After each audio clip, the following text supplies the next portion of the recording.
রাসূল সাল্লাল্লাহু আলাইহি ওয়াসাল্লাম নিজেই বলেছেন, কুল্লু উম্মতি ইয়াদখুলুনাল জান্নাতা ইল্লা মান আবা, যে আমার উম্মতের প্রত্যেকটা মানুষই জান্নাতে যাবে, ইল্লা মান আবা, যে জান্নাতে যেতে অস্বীকার করবে সে ব্যতীত। জান্নাতে যেতে অস্বীকার করে এমন কেউ আছে এখানে? কথা বলেন। কিন্তু রাসূল সাল্লাল্লাহু আলাইহি ওয়াসাল্লামের এই হাদিসে, সহিহ বুখারীর 6851 নম্বর হাদিস, রাসূল সাল্লাল্লাহু আলাইহি ওয়াসাল্লাম বলছে আমার উম্মতের সকলেই জান্নাতে যাবে, কিন্তু যে অস্বীকার করে যেতে সে ব্যতীত। তখন রাসূল সাল্লাল্লাহু আলাইহি ওয়াসাল্লামের সাহাবারা জিজ্ঞেস করলেন, ইয়া রাসূলুল্লাহ, ওমান আবা ইয়া রাসূলুল্লাহ, কে প্রত্যাখ্যান করবে জান্নাতে যেতে, কে জান্নাতে যেতে অস্বীকার করবে?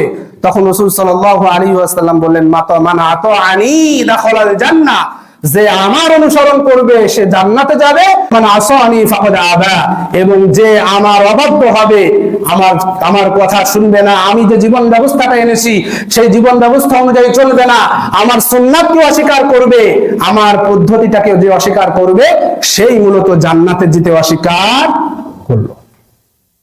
তাহলে এখানে দেখেন, এই হাদিসটার দিকে একটু তাকান। আল্লাহ সুবহানাহু ওয়া তাআলা বলেন, মান আতাআনি, যে আমার অনুসরণ করেছে সে জান্নাতে যাবে, দাখালাল জান্নাহ, ওয়া মান আসানি, যে আমার বিরুদ্ধাচরণ করেছে, আমার বিরোধিতা করেছে, দুনিয়ার জীবনে আমার দেয়া শরিয়া ছিল, সেই শরিয়ার বিপরীতে অন্য একটা শরিয়া জীবন ব্যবস্থা প্রতিষ্ঠা করার জন্য সে প্রচেষ্টা করেছে, আল্লাহ সুবহানাহু ওয়া তাআলা বলেন সে জান্নাতে যেতে অস্বীকার করেছে। তাহলে আমাদের সমাজে জান্নাতে যেতে অস্বীকারীর সংখ্যা বেশি নাকি জান্নাতে যাওয়ার লোক বেশি? বলেন তো। জান্নাত অস্বীকারই আমরা করছি, আমাদের জন্য জান্নাত পড়ে রয়েছে।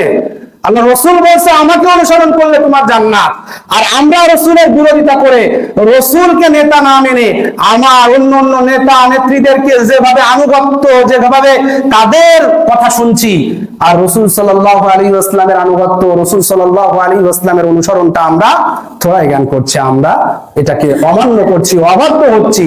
এই অবাধ্য হওয়ার কারণে আমরা মূলত জান্নাতে যেতেই অস্বীকৃতি জ্ঞাপন করছি, কিন্তু আমরা এটা বুঝতে পারি না।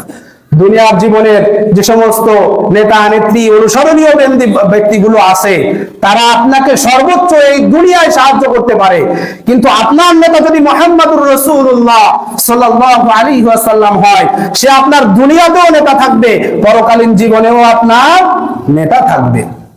পরকালীন জীবনেও সে আপনাকে হাউজে কাউসারের পানি পান করাবে, পরকালীন জীবনেও সে আপনাকে শাফায়াত করবে, পরকালীন জীবনেও সে আপনাকে জান্নাতে নেওয়ার জন্য সুপারিশ করবে। এটা করবে। কিন্তু আপনি যে নেতার পিছনে ছুটছেন, আপনি যে নেতার কথা শুনতে যে রাসূল সাল্লাল্লাহু আলাইহি ওয়াসাল্লামের জীবন ব্যবস্থাটাকে প্রত্যাখ্যান করছেন, সেই নেতা আপনার কি উপকার করবে? দুনিয়ার জীবনেই তো আপনাকে দিয়ে পালিয়ে চলে যায়, এমন ইতিহাস আছে না? নাই আছে না?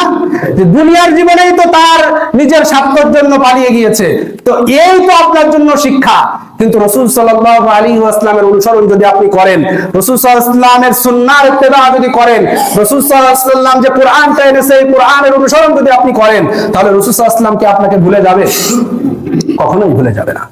ভাইরা আমার, একটু সাবধান হয়ে যান, এই রাসূলের অনুসরণ আমাদের করতে হবে।